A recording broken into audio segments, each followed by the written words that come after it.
አንድ በጣም ጠንካራ ሴት ነበረች። ያችም ሴት በህይወቷ ውስጥ ብዙ ፈተና አሳልፋ ህይወት ወዳ ሳይሆን ተገዳ ጠነከረቻት።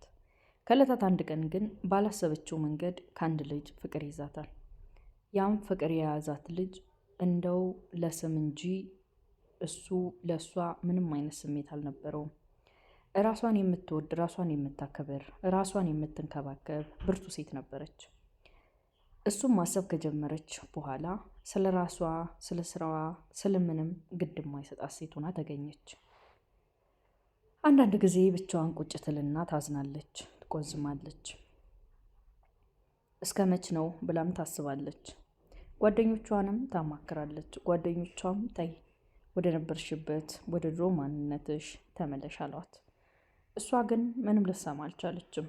ሁሌም የምታስበው ስለሱ ብቻ ነው። እሱ ግን ስለ እሷ ምንም ግድ አይሰጠውም ነበር። እንደምትወደውም አያውቅም ነበር።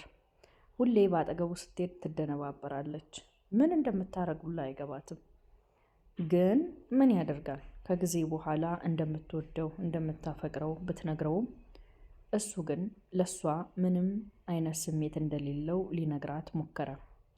እሷ ግን በቃ እሱ የእሷ ካልሆነ መኖር የማትችል መስሎ ታያት። አንዳንድ ጊዜ እኛ ሴቶች በራሳችን ላይ የምናደርጋቸው ትንንሽ ውሳኔዎች በህይወታችን ላይ ትልቅ ዋጋ ያስከፍሉናል።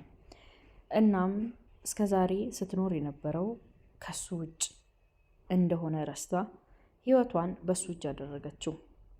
ስታየው መደነባበር፣ የምታወራው መጥፋት፣ የምታደርገውን ነገር ሁሉ ትታ ፍርሃት የሚል ስሜት ነው የሚሰማት። ቆም ብላ ስታስበው የምታደርጋቸው ነገሮች ሁሉ ስህተት እንደነበሩ እየገባትም እያወቀችም በቃ ከሱ ውጭ ከንቱ ነኝ ብላ ማሰብ ጀመረች። እናም እየወደደችው እያፈቀረችው በጣም ለሱ ያላት ስሜት የባሰ እየጨመረ እየሄደ እንደሆነ ስታቅ እሱም ሲረዳ ከምንም ሳይቆጥራት ማንሽም ሳይላት እሷም አለች ይሄው እስካሁን እየባከነች። እናም የህይወቷን የእያንዳንዱን ምዕራፏን በሱ እጅ አደረገች።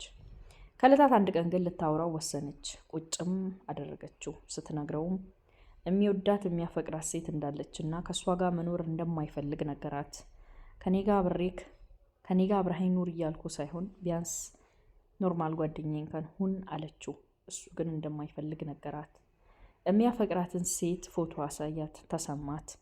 አንዳንድ ጊዜ እኔና እናንተ ወይም እኔና አንቺ የምናደርጋቸው በህይወታችን የተለያዩ ስህተቶች ሙሉ ህይወታችንን ዋጋ ሊያስከፍሉን ይችላሉ። እናም ያለውን ነገር ከሰማችና ካየች በኋላ በጣም እያዘነች በጣም እየተሰማትን ቢሆን ከሱ ለመራቅ ወሰነች። የምትወዳቸው በጣም ብዙ ስራዎቿ ፌል አረጉባት። በጣም ታዋቂ የሆነች ነጋዴ ነበረች። በነዛ ንግዶቿም በጣም እየደከመች መጣች። ምክንያቱም እሱን ስትል ስራዎቿን ተዘናግታ ነበርና። እዚህ ጋር ግን ውዶቼ ማስታወስ ያለብን ነገር ማንም በህይወታችን ሊኖር ወይም ሊሄድ ይችላል። ላንቺና ለኔ ህይወት ኃላፊነት የሚወስድ ሰው ግን ማንም የለም። ባልም ቤተሰብም የሚወደን የሚያከብረን የሚያፈቅረን ወይም ከጎናችን የሚሆነው ሲኖረን ስንይዝ ብቻ ነው። ካለበለዛ ሰው ስማችን ሁላ ሊጠፋበት ይችላል፣ ከለራችን ሊጠፋበት ይችላል። እናም ወደ ስራዋ ዓለም ድጋሚ ለመመለስ በጣም ብዙ ጊዜ ፈጀባት። ሆነም ቀረም እንደምንም ብላ ወደ ስራዋ ተመለሰች። በጣም ለበርካታ ጊዜ የለፋችበት ብዙ ዋጋ የከፈለችበት ስራዋን እንደ አዲስ ለመጀመር በጣም እየከበዳት እያቃታት እየደከማት መጣች። እሷም እስቲ ይሁን ብላ በትዕግስት እያንዳንዱን ነገር ለማድረግ ሞከረች። እናም ከዕለታት አንድ ቀን ልጁን ከሴት ጋር ስታየው ድጋሚ ወደ ነበረችበት ተመለሰች። የምር እንደምትወደው እንደምታፈቅረው ከሱ ውጪ ህይወት ምንም እንደሆነች ታወራ ጀመር። እኛ ሁሌ ለአእምሯችን የምንሰጠው መልካምም ሆነ መጥፎ ነገር በተደጋጋሚ እውነት አድርጎ የማምጣት ትልቅ ኃይል እንዳለው ባለመረዳቷ የተነሳ እሱን ካላገኘው መኖር ትርጉም የለውም የሚል ውሳኔ ወሰነች። እናም ለረጅም ጊዜያት ብቻዋን ቁጭ ብላ ማልቀስ፣ ማሰብ፣ መቆዘም ጀመረች። ድሮ ራሷን በቀን 2-3 ትሪት የምታረግ ራሷን የምትጠብቅ ሴት ነበረች። ምን ያደርጋል ታዲያ ዛሬ በአንዲት ቅስፈት በተፈጠረች የፍቅር የፍቅር ስሜት በመሰለች ግን እውነት ፍቅር ባልሆነች ማንነት ውስጥ አጥራ ብዙ ነገሮቿን አጣች። አሁን ላይ ከሰውነት፣ ከሀሳብ፣ ከምንም ከብዙ ነገሮች ባዶ ሆናለች። የሚያሰው ሁሉ እሷ ነች አይደለችም እያለ ግራ ይጋባል። በዚህ ልክ ሰውን ከመውደድስ ምን ነው ቢቀርስ የሚል አባባል ብዙዎች ለእሷ መንገድ ጀመሩ። ታሪክ እያደረጉ ብዙ ሰዎች እሷን ምሳሌ እያደረጉ ያወሩ ጀመር። እንደዚህ እኮ ነበረች ዛሬ እንደዚህ ሆነች ይላሉ።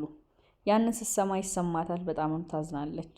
ብታዝንም ባታዝንም ምንም ማምጣት ስለማትችል በሂደት እሷም በጣም እየከሳች በጣም ከሰውነት እየወጣች መጣች።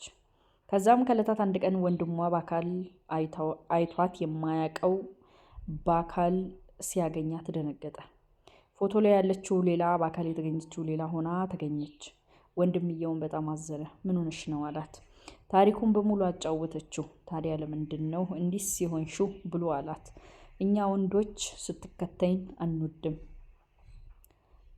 ጎንበስ እርግፍ ጠብ ስትይልን አንወድም፣ የምንወደው ችላ ስትይን ነው ብሎ አላት። እናም እሷም ያላትን ነገር ማድረግ ጀመረች። ከዛም ብዙ ጊዜ ራሴን ለማጥፋት አስቤ እንደነበረ ልንገርህ ብላ ነገረችው። ወንድምየውም ይሄ ትልቅ ስህተት ነው፣ ወደ ነበርሽበት ተመለሽ፣ ከዛ እንዴት እንደሚወድሽ ታይዋለሽ አላት። እሷም ወደ ነበረችበት ወደ ስራዋ ዓለም ተመለሰች። ራሷንም መንከባከብ እንደ ድሮ መሆን ጀመረች። ሌላ ስራዎችንም ጨመረች። ጠንካራ ሴት ሆነች። ወንድምየውም እንዲህ ሲል ነገራት። ሁሌም ቢሆን ባፈቀርሽው ልክ ሳይሆን ፈጣሪ በፈቀደው ልክ እንደሚሆን አትርሺ። እኛ ወንዶች ደግሞ ሁሌ ሲንከባከቡን አንወድም። ስለዚህ ስራሽንና የራስሽን መንገድሽን ስትሄጂ ነው እኛ ሁሌ የምንፈልግሽ እንጂ እኛ ስር ስላልሽ እኛ ቼክ አናደርግሽም ሲል አላት። እሷም እሺ ወንድሜ ያመሰግናለሁ ብላ ብዙ ነገሮችን ትታ ወደ ነበረችበት እየተመለሰች እያገገመች ስትሄድ ልጁ ወደ እሷ መመልከት ጀመረ። እንደሚወዳት እንደሚያፈቅራት ለማስመሰል ሞከረ። ነገር ግን እሷ በስራዋ ጠንካራ ስለነበረች የሚፈልገው ነገር በቀላሉ እንደማይሆንና እንደማይሳካ ተረዳ። ከዛ ለብዙ ጊዜያቶች እሷን መከተል ጀመረ። እሷም ትናንትና እንደዛ ሲሆን ዞር ብሎ ያላየኝ ዛሬ ላይ ምን ለመሆን መጣ ወደ እኔ በማለት ግራ ተጋባች። ብቻ በጣም የሚያሳስብና የሚያሰጋ እንደሆነ ተረዳች። ሁሌ እንደሚወዳት፣ እንደሚያፈቅራት፣ እንደሚያስብላት ይነግራታል። ትናንትና እኮ እንደዚህ ነበረ፣ እኔ እኮ እንደዚህ ነበረ እያለ ሊያስረዳት ሞከረ። እሷ ግን እንደዛ ስልክ ጊዜ ለእኔ ሳሰጠኝ ቀርተክ ዛሬ ላይ እድሜ ለወንድሜ ቆሜ ሲሄድ በግሬ ሰው እንደሆንኩኝ ስታየኝ ምን ነው ከኋላ ማለት ጀመርክ ብላ መለሰችለት።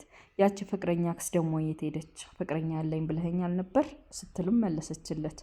እንደዛ ያልኩሽ ፍቅረኛ ሳትሆን ኖርማል ጓደኛዬ ነበረች። ነገር ግን አንቺ ከኔ ጋር 1 ወይም 2 ወይም 3 ጊዜ ብቻ ታይተሽ መሄድ ወይም መራቅ የፈለግሽ አይነት ሴት መስሎ ስለታየኝ ነው። ለዛ ነውና አብረሽኝ እንድትሆኝ ይፈልጋለሁ ብሎ ሲላት እሷም ኮራ ጀነን እያለች ውይ አልችልም፣ እኔ አሁን ላይ በጣም እምሳሳለትና ማፈቅረው የራሴ የህይወት አጋር አለኝ ስትል መለሰችለት። እሱም ድንግጥግጥ ድንብርብር ብሎ በቆመበት ጥላው ሄደች። እሷን እያየ ወይኔ ተበላሁ ማለት ጀመረ። አይ ምን ትርጉም አለው? ትናንትም አልፎ ይኸው ዛሬ ደርሻለሁ እያለ ለራሱ እየነገረው ብቻ ጥላው ስትሄድ ግራ ተጋብቶ ትናንት እንደዛ እንዳልሆነች ዛሬ እንደዚህ ጥላይን ትሄድ እያለ ሲናደድ ለብዙ ሰዎች ለማሳየት ሞከረ። ፍቅሩን ለማስረዳት ቢሞክርም እሷ እሱን ለመስማት ዝግጁ ባለ መሆኗ በተደጋጋሚ በሚያደርጋቸው ነገሮች ይሄማ ጤነኛ አይደለም ታሞ ሳይሆን አይቀርም እያለች ስስቅበት ስታፌዝበት መታየት ጀመረች። ብዙ ሰዎች ስለሷ ሲያወሩ የነበሩ እሱን አፍቅራ እንደዚህ ሆነች ሲሉ የነበሩ በሙሉ ትታ ወደ ስራዋ ዓለም ተመልሳ ጠንካራ እንደሆነች ሲያዩ ወይን ያመለጠችው ማለት ጀመሩ። አያችሁ ብዙ ጊዜ ሰዎች እኛ ወድቀን ስንታይ ሊረግጡን ይመጣሉ። ጠንክረን